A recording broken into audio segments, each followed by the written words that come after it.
Bapak, Ibu, saudara-saudari yang terkasih dalam nama Tuhan kita Yesus Kristus.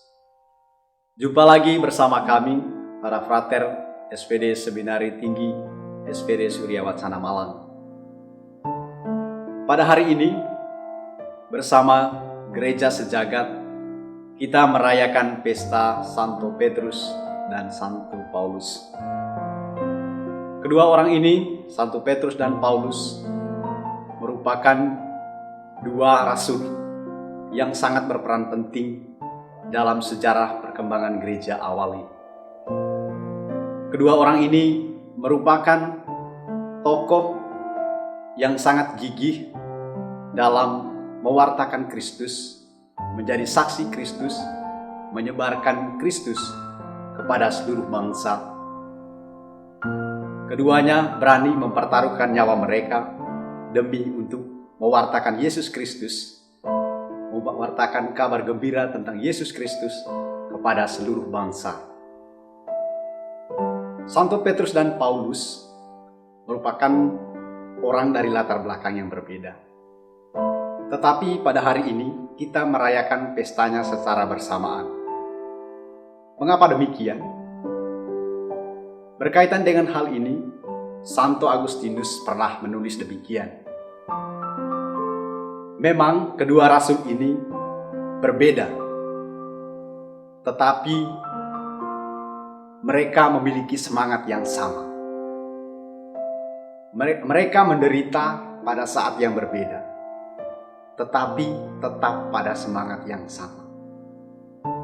Yang menjadi pertanyaan bagi kita adalah, semangat apa yang mendorong kedua orang ini sehingga mereka berani untuk menderita? Tentu tak lain ialah semangat untuk menjadi saksi Kristus, mewartakan Kristus yang mereka imani, dan membela iman mereka akan Kristus dari serangan atau para bid'ah dan ajaran sesat yang ada pada masa itu. Jadi mereka berdua bersemangat untuk mewartakan Kristus yang mereka imani, sekaligus juga melindungi dan membela iman mereka akan Yesus. Apa yang menjadi dasar atau yang menjadi landasan bagi mereka sehingga mereka bersemangat untuk melakukan hal itu? Tak lain karena mereka memiliki pengalaman pribadi dengan Yesus. Pengalaman perjumpaan pribadi dengan Yesus sungguh mengubah hidup mereka. Kita tahu bagaimana Petrus dipanggil oleh Tuhan. Dia adalah seorang yang sangat sederhana, seorang nelayan, yang mana pekerjaan sehari-harinya hanya berurusan dengan ikan, menjala ikan. Tetapi Yesus memanggil Petrus. Dia akan menyiapkan Petrus ini untuk kemudian menjadi penjala manusia. Nama Petrus itu sendiri merupakan pemberian dari Yesus. Sebelumnya ia disebut Simon. Tapi ketika Yesus memanggilnya, Yesus memberi nama baru kepadanya. Dan engkau Simon, engkau akan disebut Petrus. Petrus yang artinya wadas. Wadas yang kokoh dan kuat. Nah, hal ini yang berkaitan dengan tugas yang akan diemban, yang dipercayakan Yesus kepada Petrus nantinya. Ada dua tugas. Yang pertama, Petrus akan menjadi pemimpin jemaat Yesus, yaitu gereja. Dan yang kedua, Petrus akan memegang kunci kerajaan surga. Berkaitan dengan hal yang pertama ini, di mana dia nantinya akan menjadi uskup pertama di kota Roma. Nah, gereja sampai sekarang ini melanjutkan kepemimpinan atau tahta Santo Petrus ini melalui kepemimpinan hierarki gereja. Dalam hal ini, tahta Paus adalah penerus dari tahta Santo Petrus. Tugas untuk menjadi pemimpin gereja ini tidak mudah bagi Petrus, di mana dalam bacaan pertama kita akan mendengar bagaimana situasi awal yang dihadapi oleh umat Kristen.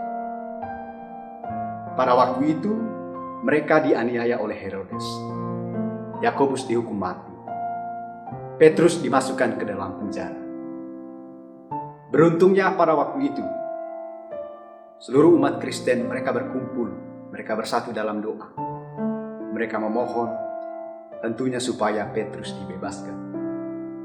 Dan puji Tuhan, lewat cara yang luar biasa, Allah mengutus malaikatnya untuk melepaskan dan membebaskan Petrus dari penjara. Bapak, Ibu, saudara-saudari yang terkasih di dalam nama Tuhan kita Yesus Kristus. Kita tahu juga bahwa Petrus merupakan orang yang sangat dekat dengan Yesus. Dalam Injil kita sering mendengar di mana Yesus pergi, selalu ada Petrus di situ. Pengalaman kedekatannya dengan Yesus ini, hal inilah yang membuat Petrus mampu untuk melihat siapa Yesus sesungguhnya. Dalam bacaan Injil hari ini, Yesus bertanya kepada para muridnya mengenai siapakah dirinya, siapakah Yesus sesungguhnya. Murid-murid yang lain menjawab sesuai dengan apa yang dikatakan orang tentang Yesus, jadi bukan dari pengenalan mereka sendiri. Petrus tampil dengan cukup percaya diri. Ia mengatakan bahwa Yesus adalah Mesias, Anak Allah. Pengakuan Petrus ini menyingkapkan keilahian Yesus. Bapak, Ibu, saudara-saudari yang terkasih di dalam nama Tuhan kita Yesus Kristus. Kita juga pernah mendengar bahwa Petrus pernah membuat Yesus marah. Bahkan Petrus pernah menyangkal Yesus 3 kali. Akan tetapi, meskipun Petrus telah menyangkal Yesus, namun Yesus toh tetap mempercayakan jabatan kepemimpinan gereja, pemimpin gereja kepadanya. Setelah kebangkitannya atau sebelum kenaikannya ke surga, Yesus menampakkan diri sekali lagi kepada Petrus. Dan di sana, Yesus datang untuk meneguhkan Petrus dan menegaskan kembali mengenai jabatan, mengenai tanggung jawab yang akan dia emban, yaitu menjadi pemimpin gereja. 3 kali Yesus bertanya, Petrus, apakah engkau mengasihi aku lebih dari mereka-mereka ini? 3 kali juga Petrus menjawab ya terhadap pertanyaan Yesus. Ketiga pertanyaan Yesus ini mau mengatakan bahwa Yesus menghendaki supaya Petrus benar-benar sungguh-sungguh mengasihi dia lebih daripada murid-murid yang lain. Dan kisah ini nantinya akan berhubungan bagaimana kisah akhir dari Petrus sendiri, di mana dia mati sebagai seorang martir Kristus, sebagai seorang uskup Roma. Dia mati demi untuk membela imannya kepada Yesus. Dia benar-benar menjawab ya terhadap tugas dan tanggung jawab yang diberikan Yesus. Dan ia sungguh mengasihi Yesus dengan menyerahkan nyawanya sendiri. Bapak, Ibu, saudara-saudari yang terkasih dalam nama Tuhan kita Yesus Kristus. Seperti halnya Petrus, Paulus juga memiliki pengalaman akan Yesus. Kita semua tahu kisah pertobatan Paulus, yang bagi saya merupakan peristiwa yang sungguh luar biasa. Allah yang sungguh mengejutkan. Peristiwa pengalaman pertobatan Paulus merupakan pengalaman Allah, Yesus yang mengubah hidup Paulus, mengubah jalan hidup Paulus dari seorang penganiaya umat Kristen menjadi seorang yang gigih, berani untuk mewartakan iman akan Yesus dan menjadi pembela iman. Dia adalah rasul bangsa-bangsa. Dia mewartakan Yesus bukan hanya kepada orang Israel, tetapi juga kepada orang di luar Israel, kepada bangsa-bangsa lain di Asia maupun di Eropa. Sama seperti Petrus, Paulus juga memiliki akhir hidup yang sama seperti Petrus. Dia juga mati sebagai seorang martir Kristus. mati sebagai seorang pembela iman, dan sebagai seorang saksi Kristus yang mewartakan Kristus kepada segala bangsa. Bapak, Ibu, saudara-saudari yang terkasih dalam nama Tuhan kita Yesus Kristus. Apa yang bisa kita petik dari hari raya Santo Petrus dan Paulus ini? Sekiranya ada 4 hal yang bisa menjadi bahan renungan, sekaligus juga refleksi bagi kita, terutama bagi kita orang Kristiani.